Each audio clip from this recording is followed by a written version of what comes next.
Suicide Zen Forgiveness, the pod that shares the stories of those affected by suicide. Lost a loved one? Attempted it yourself? Did you know that when you share a burden, the load is lightened?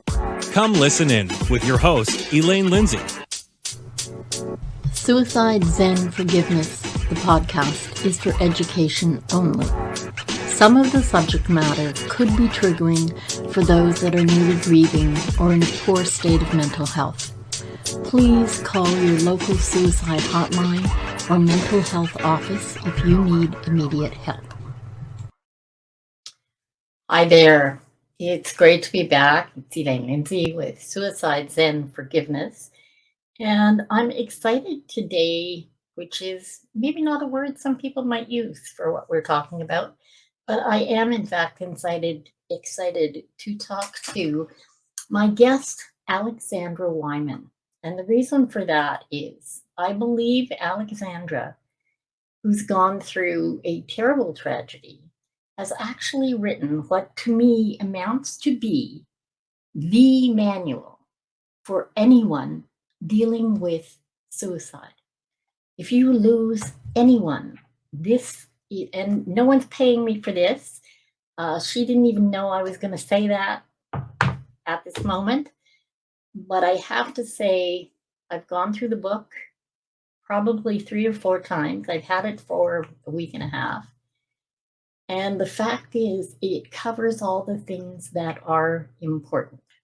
So without further ado, let's learn a little bit more about Alexandra.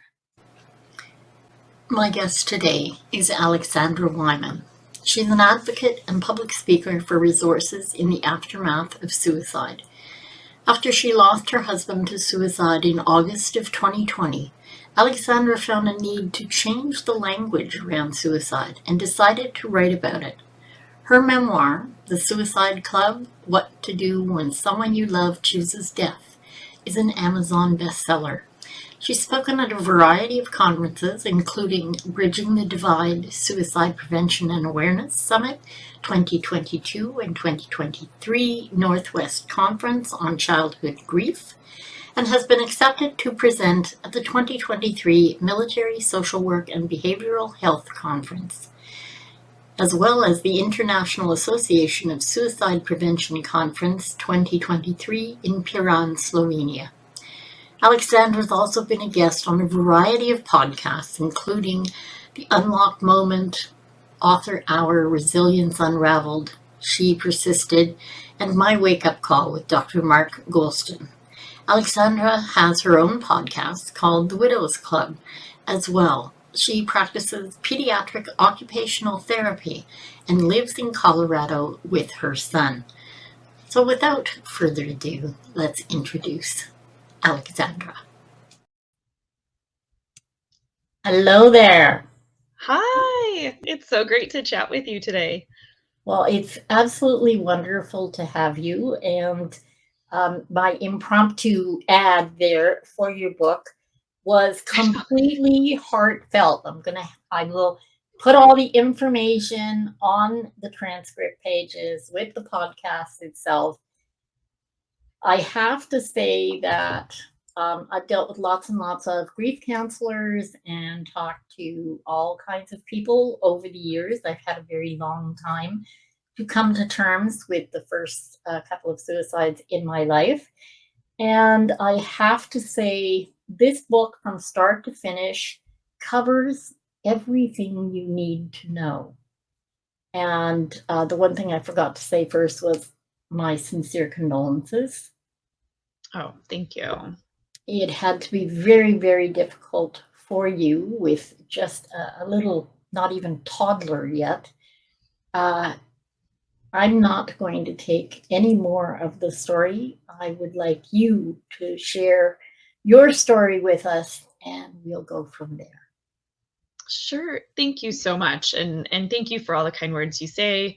You've said about the book, because that was the goal, is how can I help someone else through this? And So I like to start by saying I was someone who kind of bought into this idea that life was successful if, you go to college, you meet a partner, you buy your house, get married, get your 2.5 children, your dogs, your picket fence. That was kind of what I bought into, and that did not happen for me. I ended up traveling quite a bit after school, didn't know what I wanted to do, and I was well into my 30s by the time I met Sean, and we just had this whirlwind romance. We just felt a soul connection, got engaged very quickly, married, bought our house, and found out we were pregnant all within like a 2-month period. We didn't get married after 2 months of knowing each other, but in that 2-month period. And finally, I was checking off those boxes and saying, yep, this is great. I've got that life. My life is successful. And then 4 days before our second wedding anniversary, Sean ended up dying by suicide. And there were no signs. I didn't see it coming. I did know that he struggled with some of the trauma from his childhood, that there was a lot of stress going on in multiple different facets, including COVID, being in the middle of COVID. And definitely felt in that one instance that, I mean, my life kind of just blew up in my face with a just over 1-year-old. So the idea that I definitely went back and forth with like, this was not how we planned it. This is not what I thought was going to happen. Where's the successful life that I checked all these boxes for? And so that kind of led me to really start to think about what the resources were as I started my process with grief. Yeah. And then to help, because I was gifted some beautiful books and widows journals. I just didn't have anyone who could really guide me through any of the process. And it's different for all the survivors I've met, I feel that it's different. Even locally where I live, it's different. Some people had really good advocacy. Some people didn't. Some people had really good support from the county. Some people didn't. So it just seemed to be very inconsistent. Yeah. And I've always been someone who's like, if I go through something, how can I either help someone go through something similar, or what can I do to be the one who kind of goes through it and then helps someone else so they don't have to go through it? Well, to that end, before we go any farther, yeah, I think what struck me most about the book was you talked about a lot of the nitty-gritty things, managing VA benefits. And what do you do when your loved ones and other loved ones have different thoughts on what happens now? What do you do in the case of where you live, or little things like your car? Your car was in your husband's name. It's things that most people, when they're trying to help someone who's deep in grief, those aren't the things they come to help with. They bring you food. They want to make you feel better because you're upset, but they don't look at the day-to-day pieces that you have to put in place in order to facilitate going on for you and your son, and living day to day. People don't think about or don't look at those pieces. Oh, correct. Yeah, absolutely correct. And that's usually, I'm a big proponent now of encouraging people to get those things figured out when you feel healthy and good, and have a will, have that. Sean did not have one, so that did complicate the situation. But it took a year and a half, I want to say, for me to actually get to a point where I felt that I had completed most of that business stuff, because every industry, and I'm not sure for where you are if it's similar, but for us, I mean, it's like the banks, every bank is different for what they want. Same thing with the car, everything's different. So you can't say like, here's exactly what you can do. It's more of have as many death certificates as you can have your hand, and enlist help to go through it, because the amount of phone calls, the amount of back and forth, sometimes things had to be mailed in, sometimes things had to be, I mean, it's just, which says something about our systems that make it so difficult, especially when there are even ones, I had a couple conversations with people even where they would question the validity of the death, not even wanting a death certificate, but almost saying, it would be easier if you had just divorced the person. I'm like, well, That's not really what happens. Yeah, Because of the mistrust in certain industries. But absolutely, absolutely. Yeah, I didn't have any of that, so I'm so grateful that that's helpful, or so a tool that people can turn to yeah. kind of prepare rather than make it such a longer process with trying to figure all that out. Well, one of the things you talked about was having that many death certificates is something that people really don't think about. And in the case of a friend, it came up way down the road. Like we're talking 9, 10 months later. And the family had to go through it all again. They had just sort of come to get into a groove of now living without, and bang, they're up against this wall again. And Hmm. it does make it, you're freshening the wound, which is not good. And having a manual, if you will, and to me, I think your book should be in funeral homes as well, because that's where you get some of your information, not all of it. And it's so overwhelming for people. I'm sure the first time you went to the funeral home, you just don't take in everything. You can't. Oh, no. Mm-mm. The fact that we have to make all of these decisions in that shock Yeah. period, in the immediacy of someone's death, no matter the manner of death, I think is a big part. This is why I keep saying have stuff ready, Yeah. take the time. It doesn't mean you're bringing it on. It doesn't mean that you're opening yourself up to death. It just says you're getting prepared so that if something does happen, that you have things in order. Because exactly what you're saying, so many decisions are being made, discussions are being had, and there are times I look back and go, "Oh, that did I say that? Like, is that what we ended up doing? Because I don't remember." Yeah. Yeah. Simply because of the shock and how much had to be taken care of in such a short period of time. Absolutely. And especially we went through my aunt, when my aunt died, my aunt had no will. And it was, for one, very shocking to our family because she was the most detailed human being on the planet. She died on holidays, so it was a flurry of activity.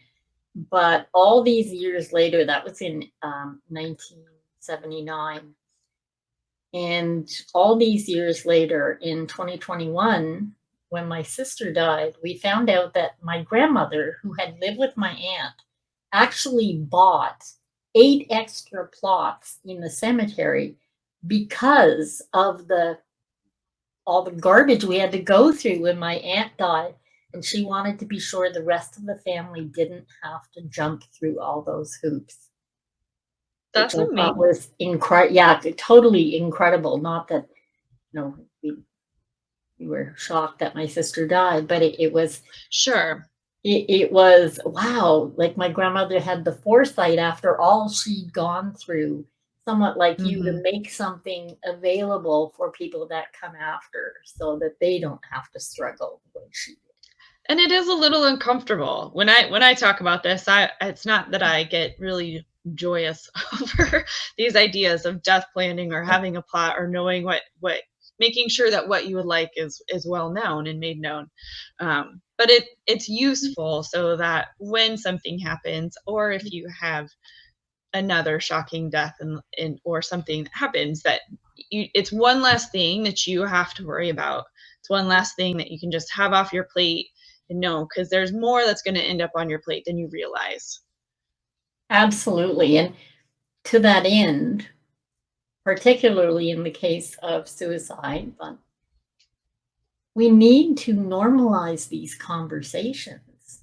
We have to not be afraid of death and grief, and we have to start preparing as we do for other things. And I can say this because I am the most guilty individual. We just realized, 2 years ago, that my husband and I have wills, and we are giving our children's care, should we die, to my parents. Now, you don't know exactly how old I am. I'm 67. My youngest child is 41. My oldest child will be 50 in September. So I don't think it's up to us whether or not they'll live with my parents. God rest my mother, who has been gone since 2012. So what an oversight. And it wasn't an oversight. It was the fact that I didn't want to talk about those things. I didn't want to look at those things. Well, finally I get it. And it's just we have to take away that big fear that, yeah, we're going to cause the death or we're going to precipitate tragedy because we are looking at these things. I think it just makes sense to be prepared. I absolutely agree. And that was one of the first things, because grief just in general can bring out so much from people. And I say it Yeah. kind of makes people do weird things, Yeah. but you just don't know. And so the people that you think are going to have your back may not. The people that you never thought would are going to. People's reactions can run the gamut. And then to just have this preparedness, or that just to have, again, just to have something there available to assist, so that you don't have to worry about those things and can just handle your, I mean, it took me a good 8 months before I really felt Oh, like I yeah. started grieving, Yeah. because I was just caught up in everything else that was going on. And again, to have those conversations or to not shy away from them Yeah. is really helpful. And also on the flip side of it, there's just so much power in being able to say what has happened to our loved ones, Yes. and to even talk about our fears. Talking about fear isn't what's going to bring about that fear. No. um, I get into a lot of, manifestation rhetoric and follow different communities around this, and it's actually being quiet about those fears that can bring on a little bit more of that, of continuous fear, I should say. So being able to talk about it and say and be real and vulnerable, and vulnerability is hard. It's really hard, but being able to be vulnerable with another person, or say, I'm worried about this, or I think there's just a lot of power in doing that. You're absolutely right. And I think too, the power is in having things prepared, is also very loving for the rest of the people around you. It's making sure that they don't have to do as much. Those 8 months where you weren't able to grieve because you were so busy doing just makes it harder on you in the long run. It does, and it took me a while to really understand. I mean, I really needed to start setting boundaries with individuals. I had to Yeah. really start quieting what I call other distractions from other people involved in the situation, in order to start getting grounded in what I needed to start moving forward. And there's already so much that happens and goes on, different feelings and self-blame and guilt and shame, and all of those are going to be natural feelings. And then having the Yeah. opportunity to actually quiet some of other people's projections and ideas and opinions, in order to really start taking those steps forward. And it is unfortunate, but in times of tragedy, we do see the best, but also the worst in those around us. I Yes, and I think that was, in addition to the other shock I had, I think that's what was so shocking for me, is that really seeing, again, as I had mentioned, like what grief does and how it kind of comes out from other people. And everyone has, right, everyone has to have their journey. It's just how those journeys impact each other. And I was looking and thinking that there would be a little bit more unity, that we would Yeah. link arms, come together, this is awful. And instead, that's not exactly, I did have that, but just not to the extent that I was thinking that I would for my own Yeah. particular situation. And I do understand, and people need to understand that everyone has a different perception of what has happened. And everyone processes at a different rate. They process differently based on those perceptions. And it can be very eye opening when you look back and see that, yeah, the people you thought would react one way completely reacted another. And it can really throw you off kilter, which is unfortunate because it will make you second guess how you respond to others sometimes going forward. Oh, completely. And that was exactly my situation. It's already, right, very nerve-wracking, confidence is shattered Yeah. going into this kind of process and dealing with grief. And so it makes sense to me. I mean, that was a big part that was so hard for me, because it makes sense to me that as you're going through this, you're going to, like you said, you're going to have projections from other people. You're going to have their own ideas of grief. And at the same time, we're all looking still for safety and security in our own process. And when other people are coming with their own differences in their own process, it just ends up being, in my opinion, just a big mess of emotion. Yeah. And especially for people who were, still knew Sean, but weren't necessarily in the immediacy. I think that those people are also looking for safety and security that something like this won't happen to them. Yeah. So they're trying to navigate, wait a second, what were the signs? What was going on? Looking for that information and looking for comfort from me in order to help them feel better. Like, oh, this will never happen to me. And I kept saying, suicide doesn't discriminate. It doesn't No, discriminate. no, it does not. Sean was the life of the party. He was the one that people say the last person we ever thought would do something Yeah. like this or this would happen to. And yet it did. And so now I've learned, it's taken me a while to learn, but now I've learned, instead of trying to comfort people in a sense of that type of prevention, instead to say, love your people, love on your people, tell them you love them, tell that you care for them. If you have concerns for someone, tell them, even if they react in a negative way, still ask and tell them, because to me that's going to be better than fretting or worrying about signs or is someone going to do this or what's going to happen, versus just saying, like, you can't control that, but instead just take that vulnerable step and tell your loved ones what's really going on for you. And something that I think is critically important is when you ask someone how they're doing, I want you to really listen to their answer, because it's not always the words that come out of their mouth. You need to really be listening with your whole body, be able to sometimes see. And that's only sometimes, because I cannot tell you how many times what you just said is the first thing I hear from people. Oh my God, he, she, life of the party, always in a good mood, happy person. That was my experience at 16 with my friend. Andrea, of all of us in the group, Andrea is not the one we would ever written down as a name we thought would be in danger. And sadly, that happens a lot. So I think it's important that we not only love on those that are in our immediacy, but I'm challenging people, if you will, to take on a stranger, even only once a month. Truly ask someone how they are and let them understand that you will listen to what they have to say.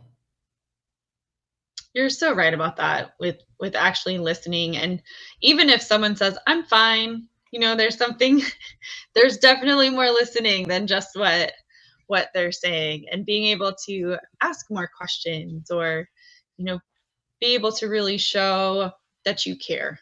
And I recently had a conversation with someone about the idea of letting people know how much it means to be around them. So it's great to see you. It's so good to be around you. Those types of things, I think we get so caught up in our day-to-day that we forget those little nuances. Yeah. Of just being able to show that appreciation for people being in our lives, or even, like you're saying, strangers. Yeah. You can compliment someone at any point in time. Not saying you have to compliment them, but it's something so simple. And I think we forget to do that. I recently was at an airport, and I think airports are one of the best places to people watch. Love it. Yeah. But the hustle and bustle and the constant, people used to line up nicely, have chats, and that's just not really culturally Not what we anymore. do anymore. And it's I've got to get, and I even did that a little bit because I had a connecting flight. I'm like, I got to get to my flight and try to get through there, but then also be mindful. So does everybody else. Everybody has some place they're trying to get to. Everyone has something that they're doing, and we just miss a little bit of that politeness and that connection and that unity. And my larger thought is, if we all try to reach out to one stranger, then eventually there won't be any strangers. Exactly. Oh, that's really beautiful when you think about it.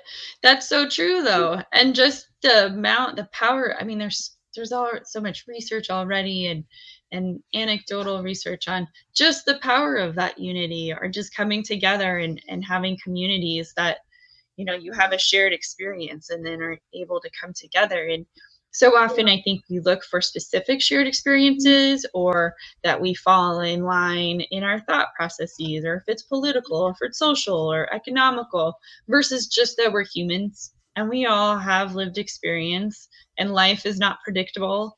And I usually say life is an ocean, but we're predictable. How we respond is what can be predictable and safe. And that in and of itself, to me, is it just our connection, that we're all humans trying to navigate this crazy ocean that we're all in, versus needing something specific to align in order for us to feel more confident in what we're doing. You can always offer a smile. It costs you nothing, and it may be to someone their everything that day. Exactly. I mean, you have to lift your head up, from our devices. You have to hold Yes. your head up to do it. But yeah, it does, right? It doesn't have to take a lot of time. It doesn't have to be super involved. Just lift your head and smile at someone or wave. Yeah, I'm one of these people, and I've been doing this. My husband will tell you, I've been driving him nuts for over 20 years. When we go on holiday, or when we're going walking in the park, or wherever we are, it's my job to say hello to everybody that walks by me. Now, most people these days have earbuds in, or they're looking at their phone or whatever, and he'll say, "They didn't even hear you." But some, they get so far like past me, and then somebody will go, "Oh, hello." Like they Right. realize what the wave was or what have you. And it's just it doesn't cost either of us anything. And quite frankly, it makes me happy. And I'm all Well, about and being happy.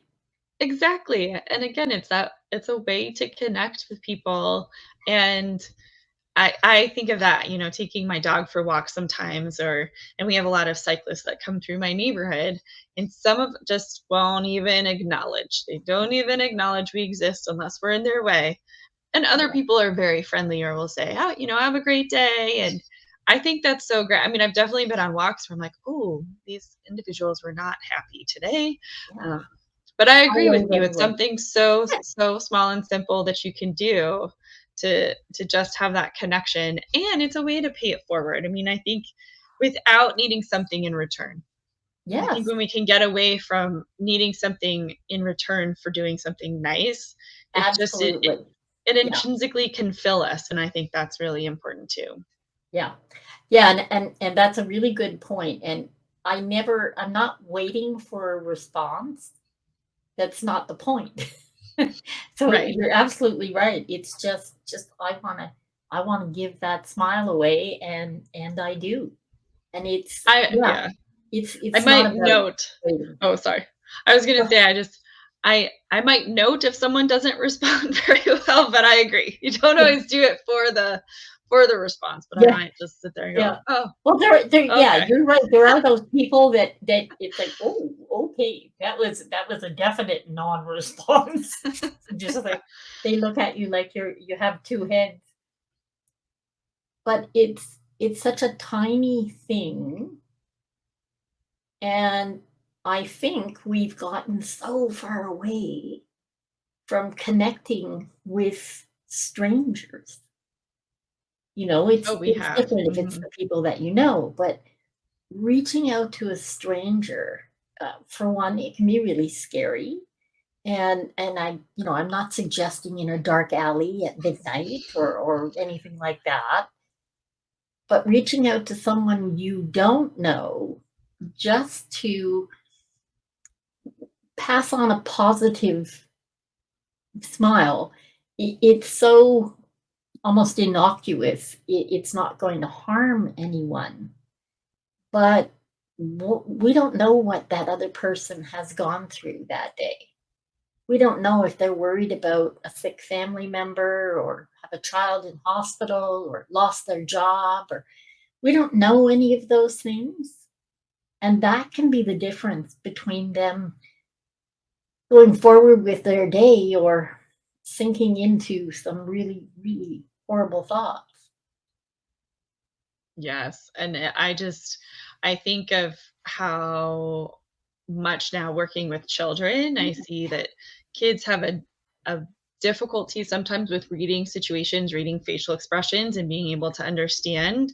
And I myself sometimes will um, catch myself if find that I'm not giving. They talk about the most generous interpretation, where I just automatically assume you're just trying to get in my way. I have things I have to do. And then to take a step back and go, that's just me. Like, what preparedness am I missing that, now I'm feeling stressed or rushed about something? I don't have to put that on another person. And just being able to pause and have that interaction for connection of, Yeah. whatever it may be, in order to maintain those niceties that definitely can create a shift or change in someone else's day. Oh, absolutely. And that brings us to you working with children. Something that bothered me all through the pandemic was children born in 2020 or after. For the first 2 years, they never saw strangers smile at Hmm. them. And I don't know if everybody thinks that's such a loss as I do, but it's for me, it was such a given. You see a child, you smile. And we just couldn't do that. Do you, in working with children, do you find that younger kids have been adversely affected when it comes to adults and strangers in their world because they weren't able to get those facial cues? Oh yes, I see that with the facial cues, with reading those different emotions through facial expressions. I've also seen where kids really were isolated, so they didn't have the socialization, and even now are just starting to get more socialization, especially kids who are in that 1 year old to Yeah, 3 year old range right now. And then it's part of my job is to help kind of close that gap and teach kids how to look for those social cues and some of that socialization piece. And it is interesting to see just how much that impacted. I used to say with my son, you know he I would say, like, he's got to learn how to read people's eyes yeah, because of masks, and, like, so yeah, this is smizing, this is and then almost would over exaggerate and ask family members to over exaggerate some of their emotions for him yeah. so he could learn a little bit more of how to read that. But I absolutely agree that COVID kind of did a number for kids in being able to have that piece of, like, recognizing what's going on for another individual, reading the room, as you'd say, and then also just being able to have that socialization and to feel comfortable with saying what's going on for Yeah. them, even for older kids I've worked with who are school age, of being able to be comfortable and talk about what big emotions they Oh, have. yeah. Because I think just in that survival mode of the pandemic, there wasn't really room to express yourself, really have that, because it was just panic and then survival. And all of a sudden, the world has changed. So, really, there wasn't a whole lot of space or time available to really teach Yeah. kids that. No, and I think for school age kids and young teens, it had to be really terrifying to suddenly see all the adults, pretty much all the adults, in panic mode, all the adults being fearful of other adults and of children. just, it's such a deviation from the norm that none of us knew how to handle it. Oh yeah, increase in anxiety, seeing, and part of what I do with my occupational therapy, and then I also do executive functioning coaching, is helping kids now navigate some of that anxiety, going back and teaching them skills that they weren't able to practice or use during those years that they were home for school. So I mean, it's complicated, and we're going to be dealing with this for a while to try and help these children, gain those skills and be able to kind of make up for that, but then also to be able, to compensate, so that there are other ways to compensate for these things. And um, I think it's really important. It's like a very important thing to do now, and hopefully we can try and continue. I mean, yeah, just try and continue to support these kids through it all, because yeah, it it are they're safe people. We're completely in the throes of panic, as you said, and now we're kind of dealing with the aftermath of that. Yeah, and it's people are almost shell shocked. How after you see people after an accident, or there's that certain amount of shell shock, and we're still seeing quite a number of people here wearing masks, and people that are still very concerned about going out in public, and being among a lot of people. And I only think that is being communicated to the children, so they are much more fearful than they ever were, certainly much more fearful than my generation. And I think, besides smiling at a stranger, make a point of smiling at all the kids you see. Exactly. And right, their safety, as you mentioned, their safety was completely challenged. Yeah. And now, yes, and now just trying to create create a safe environment for them moving forward. And also just how they're, the lack of predictability. I usually say predictability creates that sense of safety. But not Right. only that, and then you have, people who were passing away and dying, all this was going on, and then you're just trying it was just the throes of everything. And looking back sometimes, I'm like, wow, we really did go through that. I know. Yeah, and it was, for my particular situation, it was definitely more complicated, because Yeah. John died during the pandemic. Then I had my Yeah. son, then all these other things, while also still trying to be a support even within my own family system, and trying to Yeah. navigate all of that with the heightened emotions. And um, I think just having the resources and tools, which I'm so grateful for what's available to kids now, and that we Yeah. are talking and having conversations more, in order to empower people to continue to have those conversations and say it's okay, to really express yourself. Yeah. And yeah, just even just a smile, like just a good reminder of, you can, just a smile to another person can be very Yeah. impactful. It should. You think when you smile at someone, it is letting them know you are safe. You're not a threat at that moment. Hopefully, not a threat.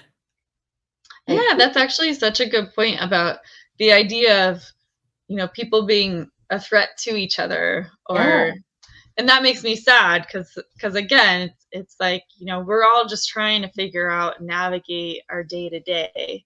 And yeah, the more that we can be unified, I think the more encouraging it can be for each of us, that we can handle whatever comes our way. absolutely. And because, in all honesty, we are more resilient than we could ever know, un until something happens, and then you really don't have an option but to make it through. And you not only made it through, you wrote the manual so that other people can make it through, and not have to take the hard road. I hope so. I hope it's helpful. Again, just because it was so complicated and more difficult in my situation. So if a person can find comfort, or can have this help them continue to move forward. I've met quite a few people who are stuck in their grief process, which is very very easy to do. I've had my own moments where I've had to realize, oh, I'm stuck on something. I need more help to try and keep moving. I don't say we move on, but we do move forward. Forward. And it's easy to get stuck in a variety of different ways within our grief process, and that shame and guilt can really come up. But I had people along the way who reminded me to keep going, and if I can be someone to help remind others to keep going, and Yeah. then this will somehow make the process worth it. There's nothing good that comes from Sean dying, but No. maybe there's something good that can come from my process after. And from how you learn from it. Yeah, absolutely. And in the book, you talk also about forgiveness. Yes. Because the name of the podcast has forgiveness right in it. Mm-hmm. A big piece of, I think, many things is about the forgiveness of yourself, not just those around you, and not just the person you've lost, because there is an anger, there is a grievance, not grieving, but grievance when someone dies in any way at all, because they've left us behind. Okay, it's always about the being left behind, and that piece, I think, is something that people have to actually work on. Is be sure to forgive yourself and your loved one that you lost. Oh yes, and it's not easy. Mm-mm. But that is part of my process, was in trying to focus on forgiving Sean, is when I realized, oh, I actually have to forgive myself. And in multiple ways, not just it was how I handled the day that he died. How did I handle things going on in our marriage? What could I have done better? And then also releasing myself from the responsibility to have had to fix all those things Yeah. in order to attempt to prevent this outcome. And that one's probably the hardest, because there were so many, I definitely have gone back and forth many times looking at different scenarios and what could I have done differently and how could I have handled this, and as though it was just my responsibility, and even being able to separate myself from that and say it wasn't my responsibility to do, and then to truly forgive myself and say I did not do this, No. and I can accept responsibility for the ways that I did contribute to stress in our lives, which is also hard. But again, it doesn't mean that I directly caused the outcome, because Sean had his choice. I don't really like his choice, but he did get to have his choice, Yeah. and that's where it ended up. But that self forgiveness is really hard, and self compassion. I think I struggle most at this Yeah. point with the Yeah. self compassion, but it is hard to be able to release ourselves from that responsibility. Oh, absolutely. That makes a lot of sense, because we have to live with ourselves every day. But one thing I think is really important is that we, at the end of the day, the only one we control is us. Okay, Right? it's only me that I can. The outcome for me is the only thing that I truly have a hand in.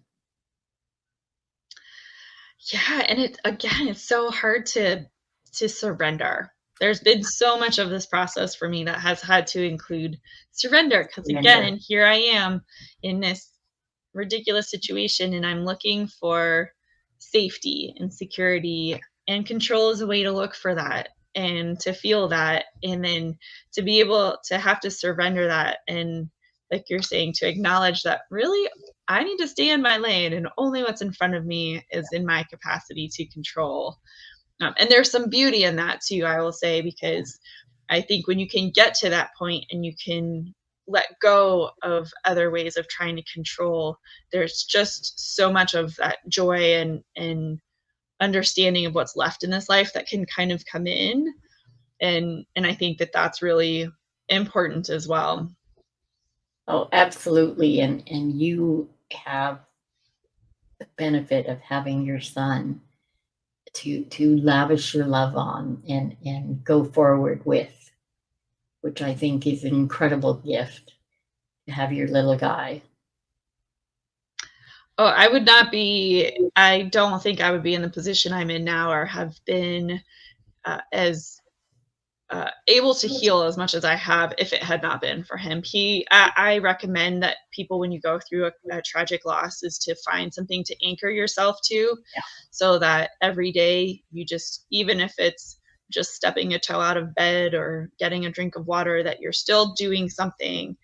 And if I didn't have him as my anchor, I don't think that I would have been able to start healing as much and as quickly as I did. And yet it's still not quickly. You went through a lot. Oh, yes. And quickly, in the sense of even just embracing the process, Yes. and like I said, it did take me a while to actually start to embrace it, and then I thought, "Oh, I got this." And initially I really thought, I'm going to get through this grief journey. I'm going to be good. I'm not going to have to deal with this the rest of my life. And then very quickly I learned, Yeah. "Oh, you are going to have this for the rest of your life." And it doesn't happen quickly. Um, but having really understanding, I didn't, while my son's life and my life is impacted by Sean's death, I didn't want our lives to be dictated by it. And we have moments, it comes and goes, Yeah. but we definitely have moments. But having him as someone to look forward to, and kids keep us on our toes, right? Oh yeah. He keeps me on my toes every day. Absolutely. Oh, that's such a good thing, not dictate. That is really an important point, is being able to, go forward with your memories and go forward with the pieces that are important to go forward with, but not dictate the outcome of every moment going forward. Yeah, and it takes a little bit to figure out, I think, how to navigate that. We have pictures up of Sean, and I want my son to Correct. know his dad. And at the same time, I try and be mindful of how I talk about his dad around Yeah. him and what kind of memories we discuss. And he has asked how his dad died, and I'm still navigating that right Yeah. now. Um, but it's one of those, like, yep, you have a dad. This is how we're approaching it.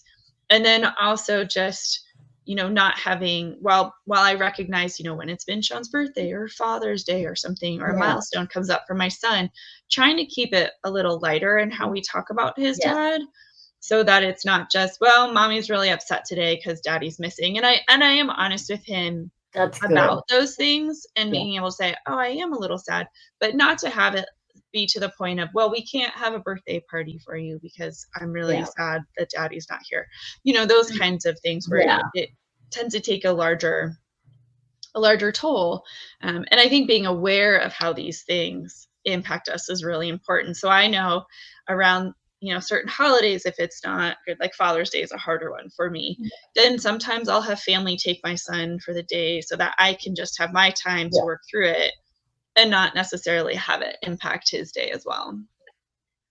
Although eventually, and I had spoken to someone else, and it was that they took their daughter to the cemetery on Mother's Day.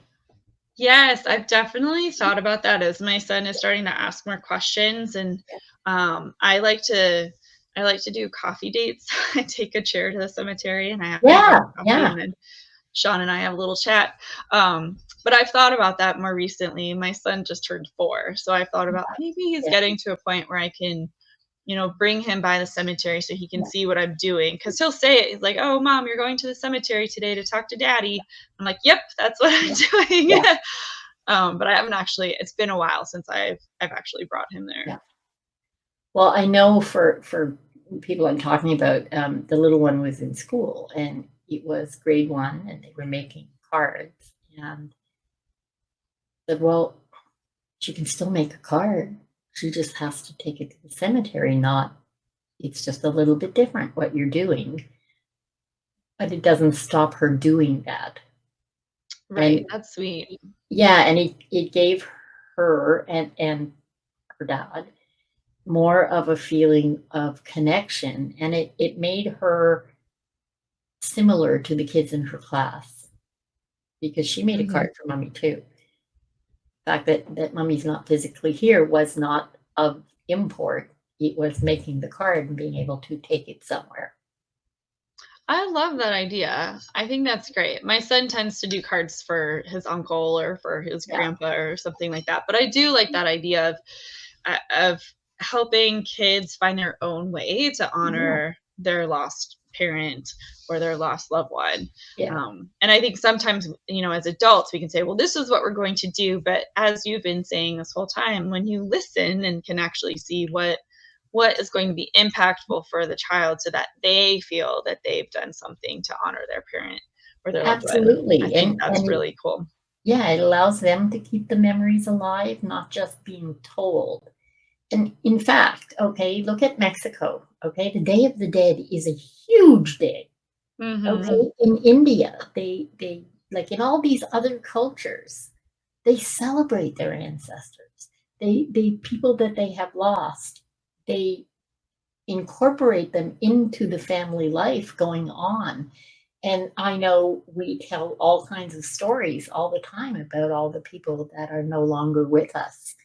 And I think this is no different, but it's about changing the perception and ending that silence. Yeah, We that's really beautiful. thank you. Thank you. And again, it's giving kids an opportunity. It's teaching them that it's okay to talk about it. It's teaching Yeah. them different ways to express about it too. Okay, if you can't talk about it right now, can you draw about it? Can you do a card? Yes. Is there a song you want to listen to that reminds? So just to keep that, that line of communication open so that when they are ready, they feel that they can without there being shame or guilt around it as well. Exactly. Exactly. And that I think we have to go forward this way and be able to incorporate not just the people that are with us here, but the people that have left us. Yeah, I love that. I love it. And being, there's so many different ways to do that, even as Oh an my adult. God. And I Yes, think it's just yes. finding what works. And one thing I will say, because I've run into this in my own situation where not everyone you're around is going to be okay with No, they're not. it. So even if that happens, and let's say family is not okay with it or a partner, find your own ways. Find the resolve and the confidence to still do it yourself. Because I had that happen a couple times where, oh, okay, like I thought we were gonna do this or that. And then finally I had to stop and say, it's okay for me to just go and do it anyway. I Yeah, can't expect other people to embrace how I want to honor Sean in the same yeah, way. Like yeah, that's just not how it's going to happen. So being able to do it for myself. So I still encourage people to do it. Don't not do it because other people won't. yeah, yeah, because it doesn't really matter what the other people think. That's If true. it gives you solace, if it's good for you and your child, then do it. Yeah, Yeah, exactly. Yeah, yeah, I agree. I agree. Finding those ways and what works. yeah, And again, it just takes quieting other people and being grounded in what you know to be true. yeah. And then that will lead you, in my opinion, it will lead you the right way every time. Absolutely. I think that's wonderful. It's a great sentiment because yeah, not everybody believes the same thing. Not everybody thinks the same thing, and that's fine. We don't all have to be little carbon copies. That would be really boring. I have sort of a childlike look into some things, and yeah, don't want life to be boring. Absolutely not. Oh, no. Yeah, I absolutely have not. to say, okay, Alexandra, there are so many pieces in the book, from the forgiveness piece to rebuilding, and uh, one of uh, one of the chapters is what's left unsaid was really was really important because you don't want to I don't want to see someone sort of left second guessing themselves constantly and being hesitant about what they can put out there because they're still attached to whatever. How did you get past some of those things? Oh, that's a good question. Well, I think one, it does take some time. I don't really like time as like the ultimate answer for things, Yeah. but time is a component. Mhm. I think you also have to run through some of those ideas, or not necessarily. I mean, I was perseverating and ruminating, and not that you have to go that round, but it's the thoughts that just keep swirling and swirling Yeah. and swirling. But I do think there's a, a part of it where you have to do a little bit of that in order to, again, release some of those ideas and thoughts. But I use a combination. I mean, I was journaling, I had a therapist, I would meditate, and it really took a combination of different tools for me to finally start to move forward with that. And a big shift for me was between the idea of Sean's death being me left behind, which you talked about Yeah. earlier, and then understanding that his death was about him.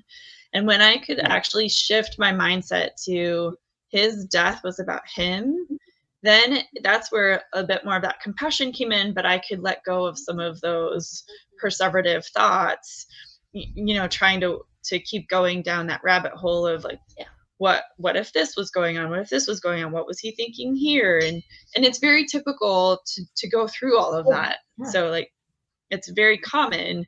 But when I could shift away from it being about me to being about him, that kind of lessened. It didn't stop right away, but it just lessened. And then eventually it really became more sporadic than more constant. Well, that's really good to hear, and thank you. That was really well put. If you could leave the audience with one thought going forward from all that you learned, because you obviously did lots of research to put the book together, and all that you've seen of yourself and your son coming forward, what would you say to give someone that perhaps is just in the throes of tragedy just a little modicum of hope? Yes. There's so many things that, Yeah. that I would want to say. But for one tidbit, and I would say I had someone say this to me on day 0, and it was, you can do this. And I didn't believe her. She told me I wouldn't believe her, and I didn't. But after she told me that, it just hung out there. So every time that I started really doubting, and I had lots of days where I was really doubting or wasn't sure and was very fearful, her little voice would pop up and say, "But you can do this." And it's hard. There's a lot, I call it the sludge. You got to work through the sludge, you can't go around it. But when you do, what's on the other side is so worth it. And you can do this as well. Find the tools, reach out to people. It is a village. We can't do it on our own. I know I'm adding a lot of other tidbits in there. I'm No, no, cheating, no, no. You just keep going. You just keep going. but you do. It does take other people to help, and we have to overcome ourselves and our pride in order to ask for that help and figure out what we need, but keep going, because on the other side of it is the possibility of joy. It is recognizing purpose and meaning in what our life has left, and then being able to pay it forward and keep moving forward. That was absolutely beautiful, and I also wanted to say, because my heart broke for her as well when I read that. It's that makes her a pretty special person too. I I sometimes wonder if there's other questions I want to ask when I have a guest, and I have to say I feel complete. You wrapped that up beautifully. You took us through all the pieces in a really considerate way. I thank you for being so open, so honest. And I thank you most for this, the Suicide Club. What to do when someone you love chooses death. I firmly believe this is a manual that everybody needs to have access to. And it's an interesting look from the moment of tragedy all the way up to making a new life, which is really what you've done. I've just absolutely and thoroughly enjoyed our conversation today. I feel that with your prompts in our conversation, it really has. I feel the same. I feel that we've really been able to demonstrate a complete and thorough conversation on how to handle or take on such a type of grief. And I'm just so appreciative of all the work that you're doing and being able to be a support system and another tool for people. Well, thank you very much. I just cannot thank you enough. You have an awful lot of wisdom, Alexandra, and I thoroughly appreciate that. Well, I look forward to the next time we can chat. I like that idea, and I have a feeling this is not the last time we'll see. I hope not. I hope not. I do not think so. So I will say goodbye. Thank you again to Alexandra Wyman. Don't forget about the book. It will be all the information about the book and about Alexandra and where you can contact her will be available on the podcast page right below the podcast. I'm Elaine Lindsay. This is Suicide Zen Forgiveness, and I want to say to you, make the very best of your today, every day. I say that every time, and I honestly mean it. Thanks a lot, and I look forward to seeing you all next time. Thank you for listening. Please subscribe on your favorite service. Suicide Zen Forgiveness was brought to you by Truel Social Media, the digital integration specialists. Let them get you on page 1 in the search results. And also by Canada's keynote humorist, Judy Croon, the motivational speaker, comedian, author, and stand-up coach at Second City. On the stage, Judy draws from her wealth of performance experience, wit, and insight to entertain, inform, and inspire in her dynamic keynotes and half-day workshops.